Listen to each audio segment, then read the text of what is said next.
Now, the greatest radio shows of all time. Suspense. The Shadow Node. Washington calling David Harding, counter-spy. Classic radio theater. The Great Gildersleeve. Fibber McGee and Molly. Dragnet. Gunsmoke. The Lone Ranger. Now, step back into a time machine with your host, Wyatt Cox. Good evening, friends of the Inner Sanctum. Well, Jell-O again, an episode of The Jell-O Show starring Jack Benny. Right in the middle of his feud with Fred Allen, Jack's training for a fight with Fred. This episode originally broadcast January 29th, 1939. J-E-L-L-O. The Jell-O program starring Jack Benny with Mary Livingston, Phil Harris, Kenny Baker, and yours truly, Don Wilson. In this corner at 143 pounds, we bring you that Waukegan bomber, Jack Benny.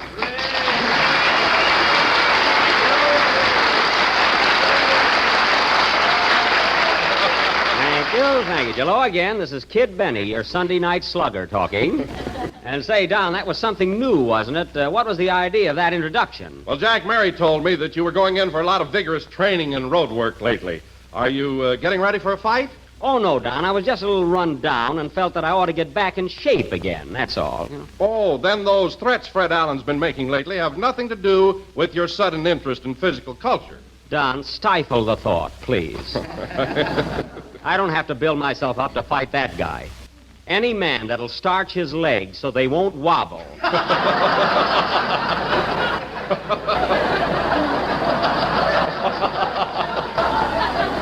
Well. Oh, you think you could lick him then?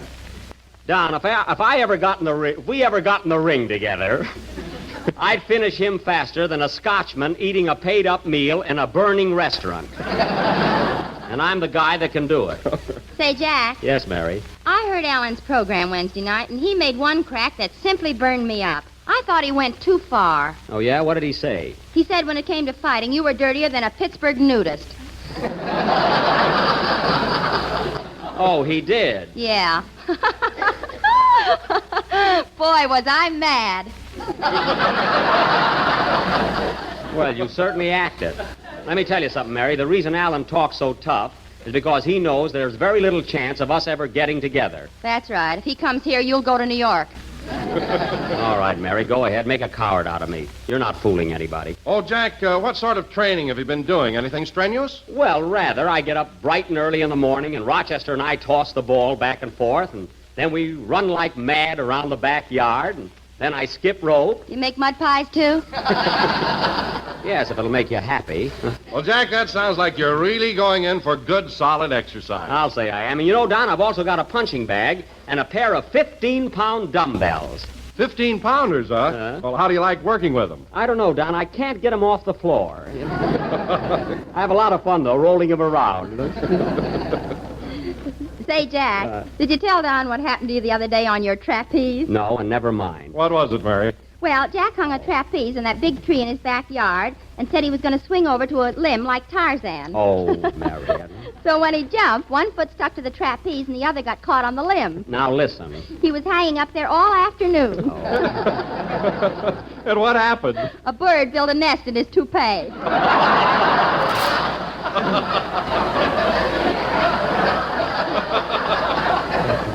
Well, that could happen to anybody. And besides, you know very well that I don't wear a toupee. That was my coonskin cap. Well, it had a nice wave in it. Yes, didn't it?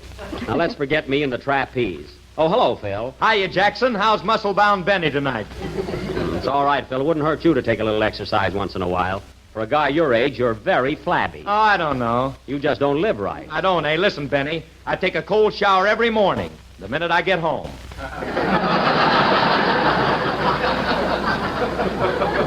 Well, isn't that marvelous? You know, Phil, if they don't put sun lamps in nightclubs pretty soon, I'm afraid you won't be with us much longer.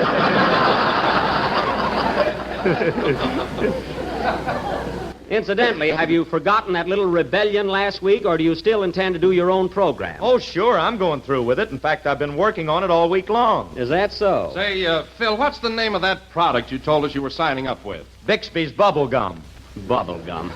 A lot of bubble gum you'll sell. Oh, I'll do all right. And, boy, I got a theme song that'll sweep the nation. You want to hear it? No. I do. I helped him write it. Oh, this ought to be marvelous. 2 minds without a single thought.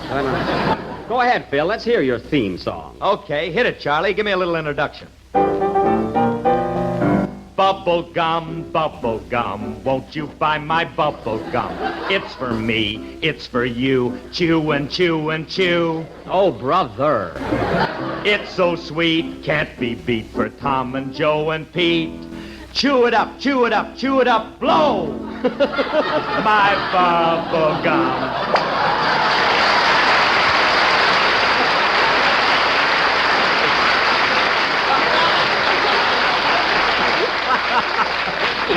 Oh, so that little thing is going to sweep the nation, eh? Well, we think so.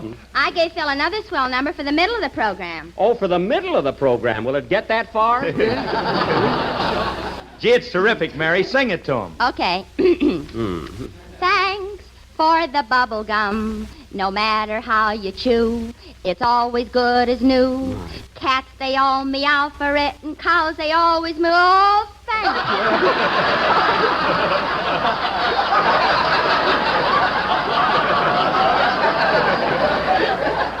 Why, Mary, that ought to be sensational. Huh? You said it. Phil, you wouldn't be on the radio 2 weeks with that junk. What are you talking about? That's classy stuff. Look what's talking about class. You've got the only pinstripe tuxedo in Hollywood. Class. Well, I could answer that, but why bother? Fred Allen takes care of you. Allen, that's all I've heard lately. He's just sore because I exposed him last week. That's all. Well, he should be. You said he was nearsighted, and he claims he isn't. Oh, he isn't. Allen isn't nearsighted, huh? Listen, Don, I saw him in a restaurant one night dressed in Portland's evening gown. So he's either nearsighted or a female impersonator, and he can take his choice.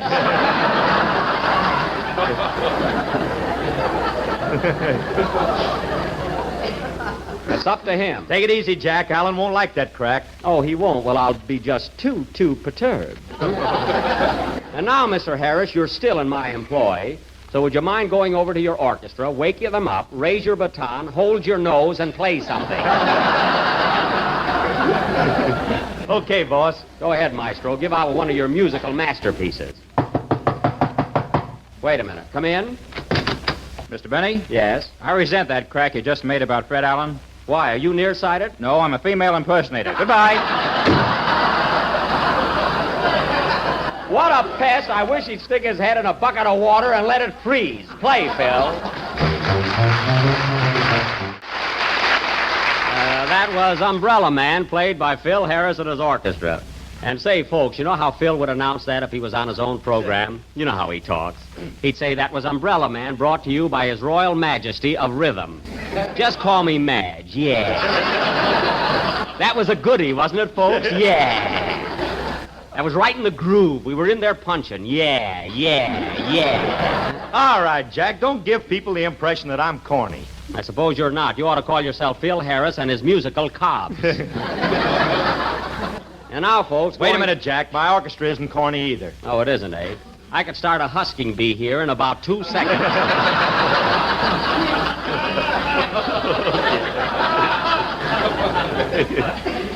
And now, folks... Tonight, Don Wilson, that rising young author, has written a little play which he is about to announce.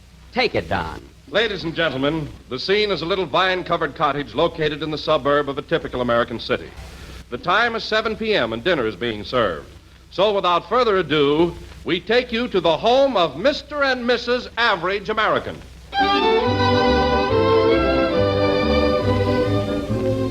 Oh, darling. Yes, Average.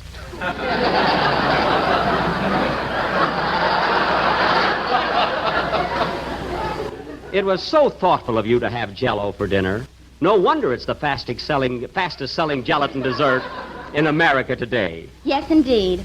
Oh, Av, there's something that I must tell you. It's been gnawing at my heart for weeks, and I can't keep the secret any longer. Gee, these sliced bananas add just the right touch to it. What were you saying, dear? My love for you has grown cold. Please understand. I'm not doing this to hurt you. But tonight I'm leaving you forever. Gee, this is good. I can understand now why Jell-O sales are breaking records all over the country. Where are you going, dear? I'm running away with Oliver G. Fairfield, my new love. I see. Here he is now, Hello, honey. my sweetheart. Hello, Oliver. Take that. You must make this dessert more often, dear, because it is not only tempting and delicious, but economical as well.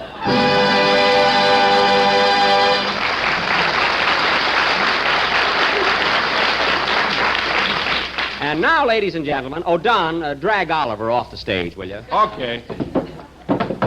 And now, folks, going from Mr. Wilson's play to our... Oh, hello, Kenny. Hello, Jack. Who's that on the floor? Oliver. Oh, some twist. And now, folks... Why, Kenny Baker, you little imp. That was a very funny gag, wasn't it, Mary? That wouldn't be good if he sung it. Now, Mary, give credit where credit is due. I said Oliver, and Kenny said some twist. There you are, Oliver Twist. Oh, now I get it. That's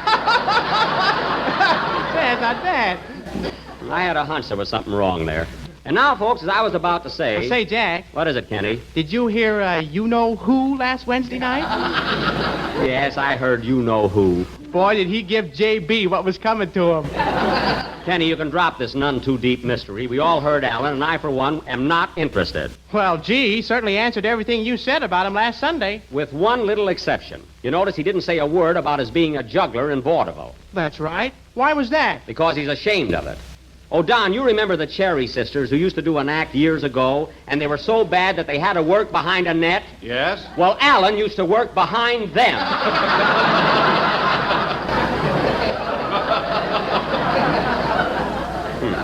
In fact, when they put in revolving stages, he quit. So now, Kenny, if I've cleared that up, you can go ahead with your song, which we're anxiously awaiting. Wait a minute. See who that is, Mary. Okay. Hello? Hello, Mary. Let me speak to Buck. Just a second. It's for you, Jack. Who is it? It's either Andy Devine or a concrete mixer.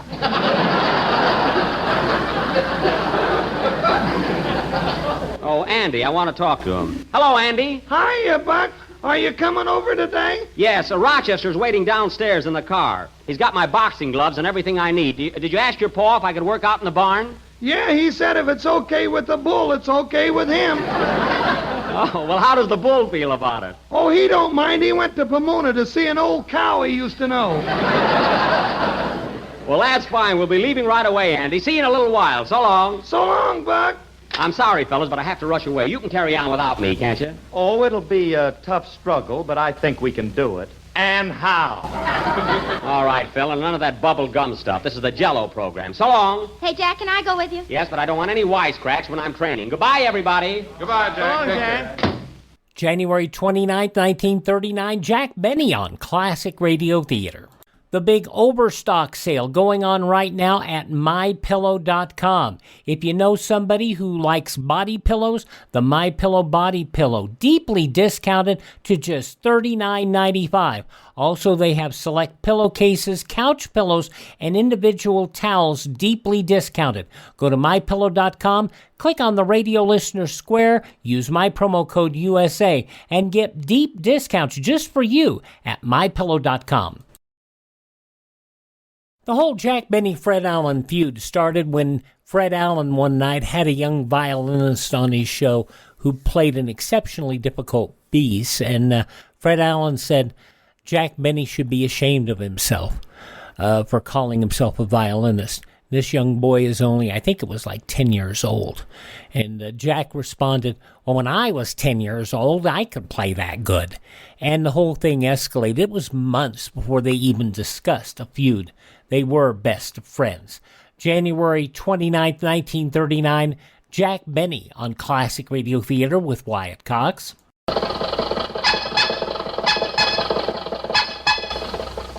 Rochester, take it easy on this country road, will you? Okay, boss. I'm tired of bouncing around. Yeah, it's a good thing we're strapped in. Don't blame the car. Rochester, why don't you put some air in the tires like I told you to? Well, the man in the filling station said we couldn't have no more air till we bought some gas.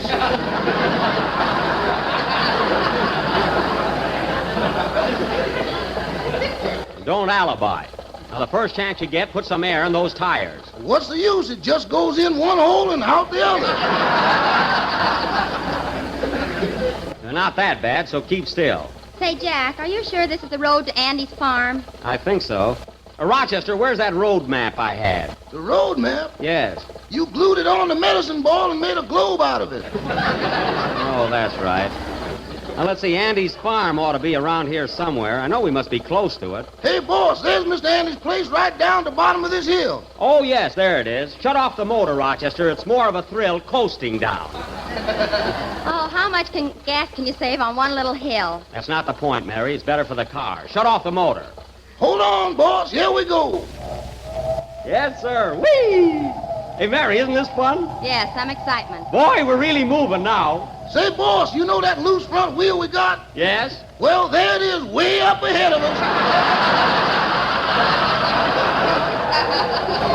Oh, for heaven's sake, catch up to it. Hurry up. Jack, we're going too fast. All right, Rochester, slow down a little. Slow down, Rochester. Step on the brake. It's down to the floor now. Well, good heavens, we're heading straight for Andy's barn.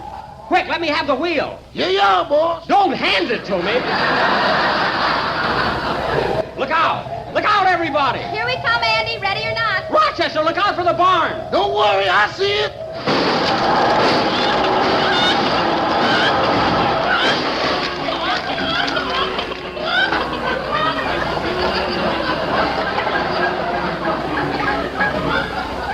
Oh, my goodness. What a mess. I better fix that fender. Never mind the fender. Take this pig off my lap. Mary, where are you? Mary. Mary, are you hurt? No, but it's lucky this goat hasn't got horns. Thank heaven you're all right. You know, Rochester, this is all your fault. My fault? Yes, and whatever the damage is, it's going to come out of your salary. Doggone, I get docked more than the Queen Mary.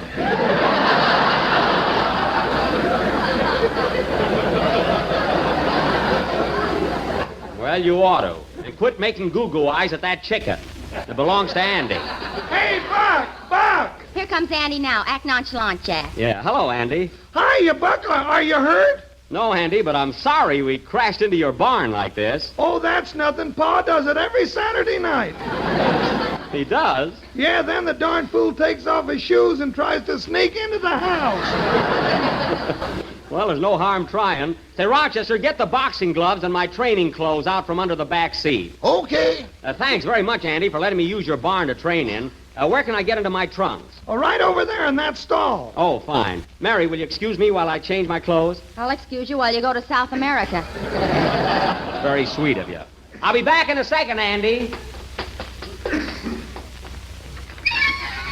Say, Mary, what's Buck doing all this training for? Oh, he's balmy. He thinks he's going to fight Fred Allen. Well, is he? Why, if those two ever meet, Jack will probably haul off and faint. Well, just the same, it won't hurt Buck to get in shape. Here he comes now. Gee, that was quick. Yeah.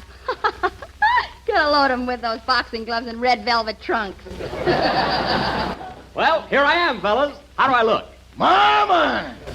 Now, what's the matter? Boss, when you get off your clothes, there just ain't nothing left.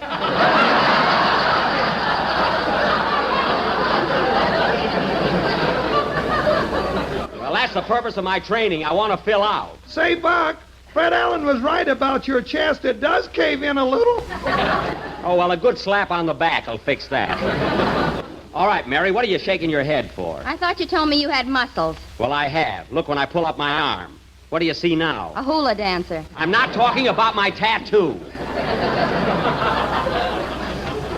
Mary, you annoy me. Why don't you go milk a cow or something? Well, what do you say, Andy? How about putting on the boxing gloves and having a little slugging match with me? Oh, no, nothing doing, Buck, nothing doing. I don't blame you. I'll put them on with you. Oh, shut up.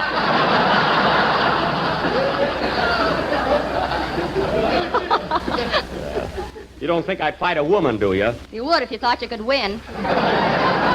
Look, I came here to train, not argue. Hey, Rochester, put on the boxing gloves and work out with me. Oh, no, not me. Oh, come on, put on those gloves. I'm not going to hurt you. I know that. I'm just tired. Rochester, if you don't do as All right, boss, I'm putting them on. That's better. Mary, hand me my glasses. How are we going to box if you're wearing glasses? Well, I got to see you, don't I? Why don't you put on a suit of armor, too? Now, the next one who says I'm a coward can't watch.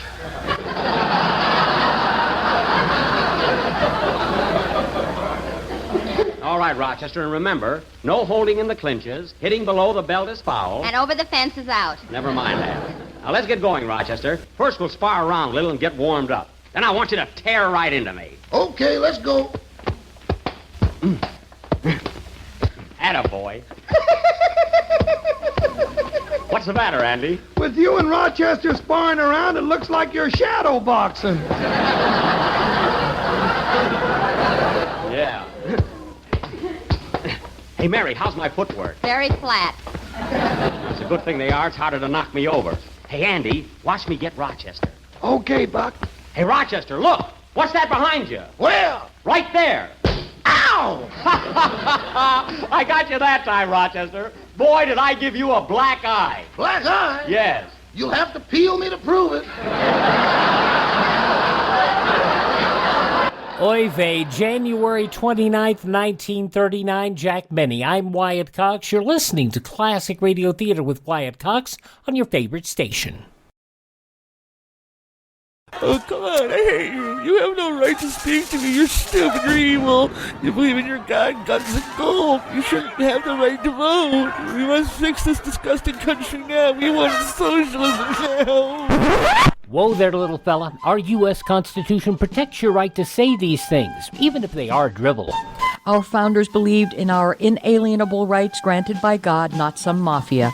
Our Bill of Rights protects your personal freedoms, your absolute right to speak to others, whether loving and kind or hateful and stupid. Utopia doesn't exist. It only destroys. Millions of innocents slaughtered by the communists in Cambodia, China, and the Union of Soviet Socialist Republics. And millions of people were gassed by Hitler's National Socialist Party. Where do you stand? Help us save the Constitution and restore our American dream. Go to SaveMyFreedom.com. That's SaveMyFreedom.com. Brought to you by the American Media Council.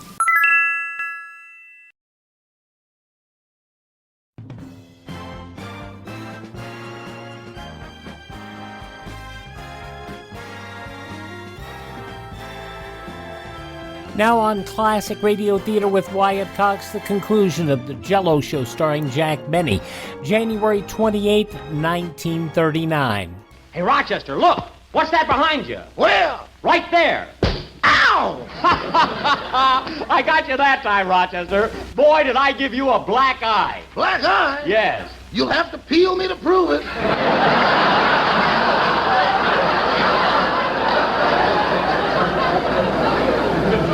You said it. I think that was a dirty trick, Jack. Never mind. If he was dumb enough to fall for it, it serves him right. All right, Rochester, come on. Put some snap into it. Say, I'm in better form than I thought I was. Say, boss, your shoelace is untied. My shoelace? Which one? That one there? Oh, yes. I'll have to... Ooh. Ooh. Jack, get up off the floor. Are you hurt? Nerve. I'm looking for my bird's work.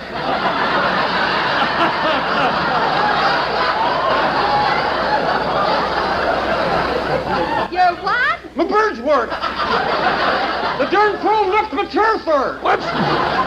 What's he saying, Mary? Rochester knocked out his bridge work. Oh, that's awful. Never mind turkey. Help me find my turf. Maybe you swallowed him, boss. Swallowed him? Darn you, Rochester, you're furred. I'm what? You're furred. Furred. Hey, Buck, I found your bridge work. Well, hand it over. Here you are. Thanks. All right, Rochester. Come on, put up your dukes and fight. Rochester, where are you? I'm up here in the haymow. Oh, you are, eh? Well, I'm going to wait for you down here if I have to stay all night. Okay, I'll see you in the morning, boy. Why, the coward, I'll teach him to knock my teeth out. You don't have to, Buck. He knows how.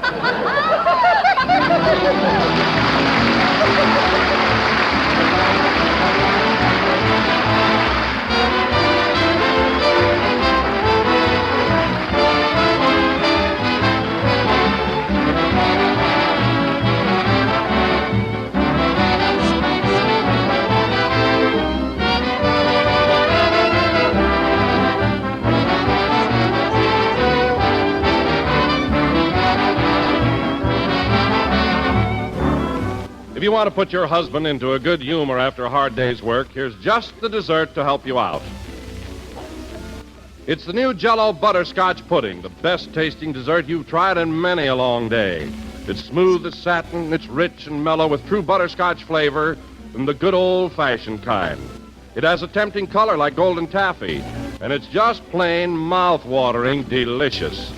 Jell-O butterscotch pudding is made with fine, wholesome ingredients, the kind you'd use yourself right in your own kitchen, and that's why it has that truly homemade goodness. Then try Jell-O chocolate pudding, rich and smooth and real chocolatey. And Jell-O vanilla pudding, creamy and delicate. All three Jell-O puddings are just as appetizing and good as the kind your mother used to make when you were a youngster, but they're far quicker and easier.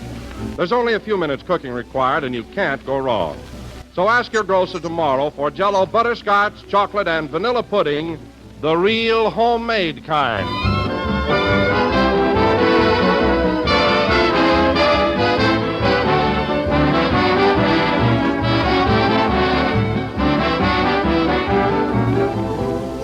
This is the last number of the 18th program in the new Jell-O series, and we will be with you again next Sunday night at the same time. Well, come on, Mary, let's go home. What do you say, Jack? Let's go to Earl Carroll's for a couple of dances and have some fun. No, Mary, I can't. I'm in strict training. Well, a friend of mine is throwing a big party over there. Oh, I suppose I could drop in for a little while, huh? Good night, folks.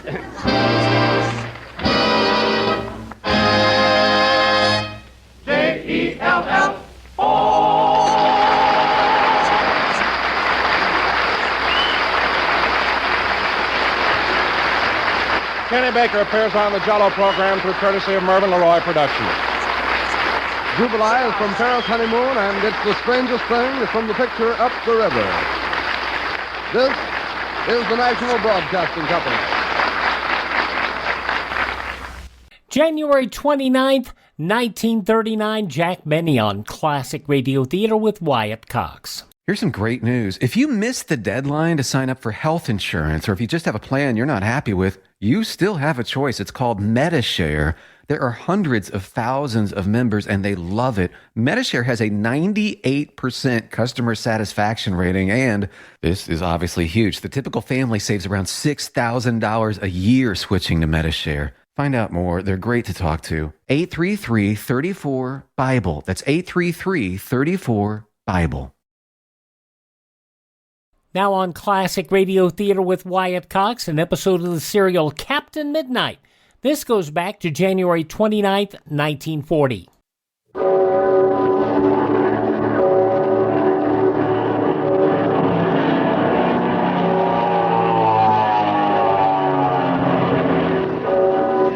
The Skelly Oil Company presents Captain Midnight.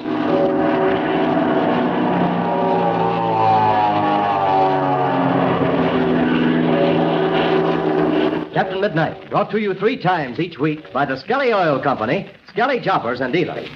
See, the other day I told you how to help your dad make your family car start like an airplane fast as a flash, remember? I told you to tell him about Skelly Aeromax, gasoline that's tailor-made for quick starting in your kind of weather. Well, tonight, I want to tell you what it means sometimes to have a car that starts like an airplane. So, first, I want you to think about some of the times when it might be very important to have a quick-starting car. Times when a few minutes' delay might be extremely serious. There's catching trains, for instance, or times when Dad has to get to work right on time for some special big job and the car won't start. Or there's times of real serious emergency, fires, accidents, or something like that. You sure want a fast-starting car then, don't you? That's why it's mighty important to know about a gasoline that's tailor-made for quick starting in your kind of weather. A gasoline that helps your car to start like an airplane. Yes, sir. And of course, the gasoline we mean is good old Skelly Aeromax. The gasoline that's always full of pep and ginger, just waiting for Dad to touch that starter and let her go. But don't forget now how really important it is to have a real quick-starting gasoline in your family car. You better tell your dad tonight that if he wants a car that's always ready for any emergency, to fill the tank with Skelly Aeromax, gasoline that's tailor-made for quick starting in your kind of weather. The gasoline that helps your car to start like an airplane. And now to Captain Midnight. The saving of Bud Conley's life depends on Captain Midnight's ability to remove 3 tall trees which stand in the way of the takeoff. The only method is to blast them away with the aid of dynamite, furnished by a prospector, Ben Gillis. As our scene opens today, the first 2 trees have been blasted down, and the third one, a gigantic tree, still remains. The last charge of dynamite has exploded, and yet the proud old tree remains perfectly erect, straight as a flagpole. The small group of watchers is standing out of the danger zone just after the explosion at its base. Listen as Chuck exclaims, The tree's not moving. Oh, it's not going to come down. By the tarnation, she's a whopper. Yeah, just ain't no use. Oh, this is a disappointment, Captain. That one tree is the only thing that stands between us and Bud Conley's chance for life. There's still a chance, Barry. That tree may fall yet. But look, if it was going to fall, the wind would have blown it over. That charge of dynamite just wasn't big enough. And it's the last stick I got. There must be some way. There's just got to be. Say, you think we could go near and examine it? Would that be safe, Mr. Gillis? Oh, sure it is now. That old tree's going to stand there for many a year to come. Anyway, if it was going to fall, one of the safest places is right at the base of the trunk. Gee, Mr. Gillis, how could that be? Well, it's like this, miss. If you're at the foot of the tree, you can look up and see which way it's going to fall. Then you can get on the off side in just a step or two. Well, come on. Let's take a look at it. Jiminy crickets. Look at that hole in the ground. Well, you can see clean through underneath the tree. How in the world can that tree still stand? And just look at them 4 big roots there, Major Steele. That's right. There's your answer. That's all that's a-holding it. Quick, everybody. I see a way to get this tree down. Where's that hatchet, Chuck? Oh, there it is on the ground. Oh, I see. Gosh, Captain Midnight, what's your idea? Yes, Captain, what is it? We haven't got any time to waste if that plane's going to take Conley out of here before dark. Chuck, you and Ben Gillis take the big axe there and go over to one of those 2 fallen trees and chop out a stout limb about 10 or 12 feet long. Sure, Captain, we can do that. Come on there, lad. Let's get going. You bet. We'll have it for you in a jiffy. Right. What are you going to do, Captain? Oh, here, I'll use the hatchet. While I'm working, I'll explain it to you. All right. Root for loops. You're going to chop that root through. That's it. I'm going to chop that root through. Then all that'll be holding the tree up is the other 3 roots. When I get through with this root, I believe the wind will blow the tree over, and it'll fall away from us. But what's the idea of the limb you sent Chuck and Mr. Gillis for? I'm going to use that as a brace against it falling our way. We can't take any chance of anyone getting hurt now. Gosh, you're almost through that root already. Say, look, here comes Chuck and Ben Gillis. Boy, they've got a swell log, too. Well, I'll take this spade and start digging the hole for one end of the log. Oh, that's enough here. Oh, no, Barry, don't do that. You're still pretty weak. Let Chuck or Ben Gillis do it. Besides, we've got to see how long the log is before we can dig the hole. Well, you're right at that. Yeah, how do you like this one, Captain Midnight? Couldn't be better, Gillis. All right, now, come on. Let's see how long it is. Brace it against the trunk at about the angle we'll want there. There. How's that? Oh, that's excellent. Make a mark there with a spade, Chuck. Here you are, Chuck. Oh, thanks a lot. Oh, that's it. All right, that's fine. Now, drop the limb on the ground and make a hole there for one end of the pole. There. That's swell. How deep a hole do you want, Captain Midnight? Oh, not very deep there, Chuck. About 8 or 10 inches. Okay. I see your idea, Captain Midnight. It may work, too. I believe it's our only chance. Aren't you going to chop the rest of the way through the root? About 2 blows will finish it, Patsy. I don't want that tree to fall before we're ready. Are you coming now, Chuck? How's this? Oh, that's fine. Now then, let's hold the log up and ram it down into the hole. Come on. Here, I'll help you. All right. There we go. All right, now, wait. That's high enough. All right, now, into the hole with it. Gee, it goes down about a foot. Yeah, that's fine. And I notice you've cleaned some dirt out on the side toward the tree. That's good. All right, now, let's put the other end against the tree trunk. Easy. How's that? Couldn't be better. Now then, Chuck, you and Gillis lift the limb up about 4 or 5 feet there. Come on, lad. How's that, Captain? That's fine. Hold it. Now, I've got room to chop through the rest of the root. As soon as I cut through the last bit, you 2 lower the limb against the tree. All right, you are. All right, here goes then. Look, the root's through. Quick, lower the limb.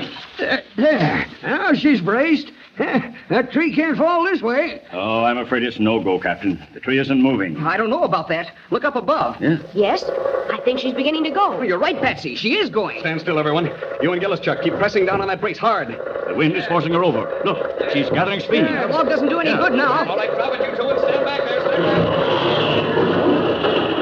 Gee, what a sight to see. I'll say. It sends chills down your back. Yes, there's a tremendous amount of power let loose when one of those things goes over. Well, the last obstacle is removed now. We haven't any time to lose. You sure figured her out, Captain Midnight. Looks like you're going to get your friend out after all. What'll we do now, Captain Midnight? Just a second, Chuck. Would you do me a favor, Gillis? You betcha. What is it? Go with Major Steele and Patsy Donovan and help carry the sick man to the plane. You stay here, Chuck. I want to talk over some things with you. Okay, Captain. Oh, come on, Major Steele. Come on, Mr. Gillis. We'll have Mr. Conley back here in no time. Right. All right, Chuck. Let's walk over to the plane. Sure, Captain Midnight. In the first place, you've got to make one of the most difficult takeoffs that any pilot could attempt. I know. And there's another thing I know I mustn't do, and that is to try to get off the ground too soon. No, Chuck, no, that's absolutely fatal. Now, here's what I'd do. I'd keep the ship's nose down, easing it up very gradually, getting just as much speed as you possibly can, and allow the wheels to stay on the ground until you're almost up to the first tree trunk. Then I'd pull her off, but not too abruptly. All right, I'll do just that. Oh, and there's something else I've just noticed, Captain Yeah, Midnight. what's that, Chuck? The wind. It's changed direction slightly. It's coming a little bit more from the west quarter. Mm-hmm. And, what does that mean to you? Well, it means that I must turn that side as soon as I can, so as to gain the benefit of the lift from that side. Right, Chuck, right. And it works in fine, too, because there are no trees on that side to worry about.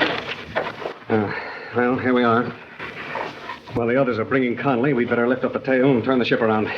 Here, that's it. Get over there. We've got to have as much room as possible for the run. Okay, I'll take this other side. That's it. All righty now. All right, come on, lift. All set? All right. Come on, out, around with it. Easy.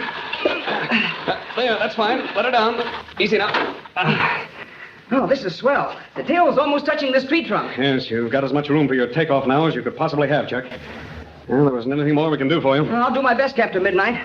But they'll be along with Conley pretty soon. Yes, I know. Hadn't we better get up into the cabin and warm up the engine? Absolutely, Chuck. There isn't anything more important than that. All right, come on. And do you want to warm it up? No, Chuck. You're going to do the flying. You get in the pilot's seat and take charge right now. Okay. I guess I might as well get her started. Yeah, sure. We haven't any time to waste.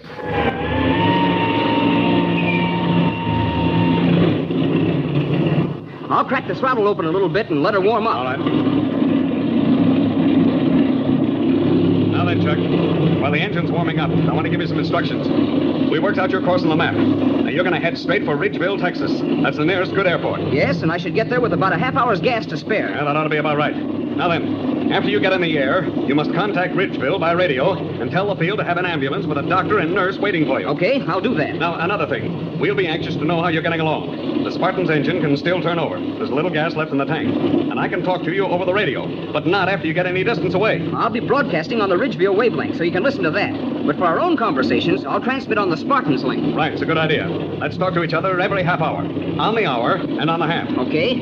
Anything else? Let me think. Oh, look. They're bringing Conley now. I'll run up the engine to be sure it's turning over okay. Yeah, all right, go ahead.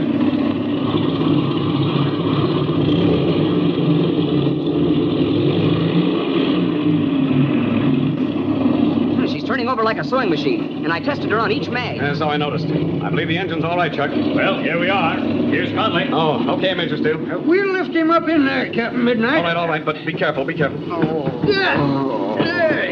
There. How's that? Wait a minute. That's fine. Did you notice, Captain? We've got him tied. Yes, I see that. Well, it's the only safe thing. Everything ready? Yes. So long, Chuck. Good luck. Good luck, lad. You'll get him through. I'm relying on you, Chuck.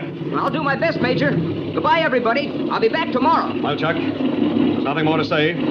Everything's up to you. A man's life is in your care, and I know that somehow you'll get him through. All right, Captain. But there's one favor I want to ask. Now, what's that, Chuck? Don't send me away to flying school. Well, we'll talk that over later, Chuck. Right now, you've got a job to do. Now, set your brakes. Open that motor, and when I wave to you from the outside, take her off. Okay, and so long.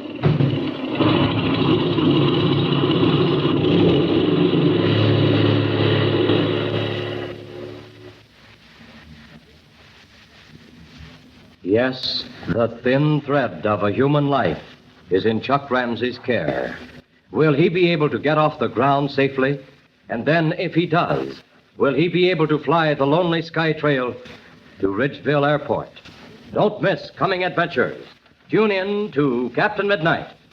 Say, suppose your dad was going to take you out to a swell movie tonight, and when you went out to get in the car, the motor wouldn't start.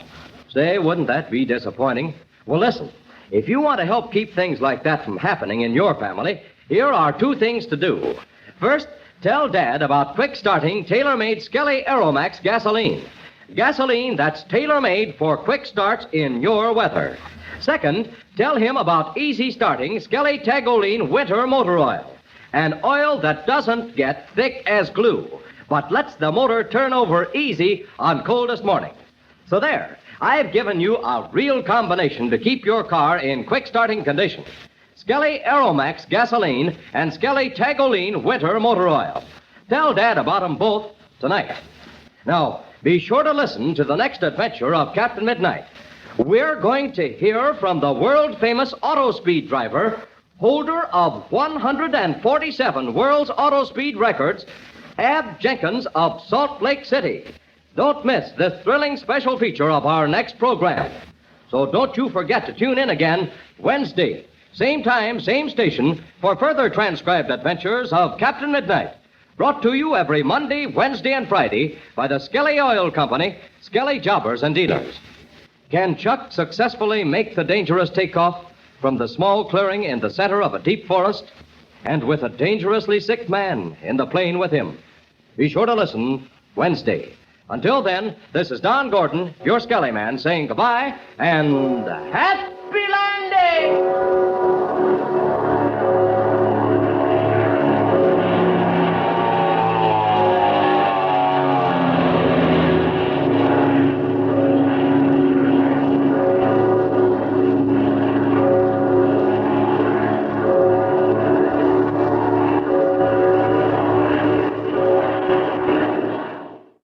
Captain Midnight aired 3 times a week and always sponsored some sort of special to get people to come into the Skelly dealers so that they would know whether or not people were listening.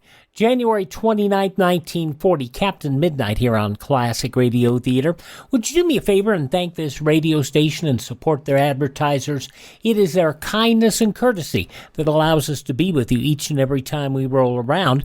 The radio stations put us on. The sponsors pay the bills for the radio station to stay on the air. Good little relationship they have. Would you thank them? I would sure appreciate it. I'd also appreciate it if you'd come by and visit my webpage, classicradio.stream.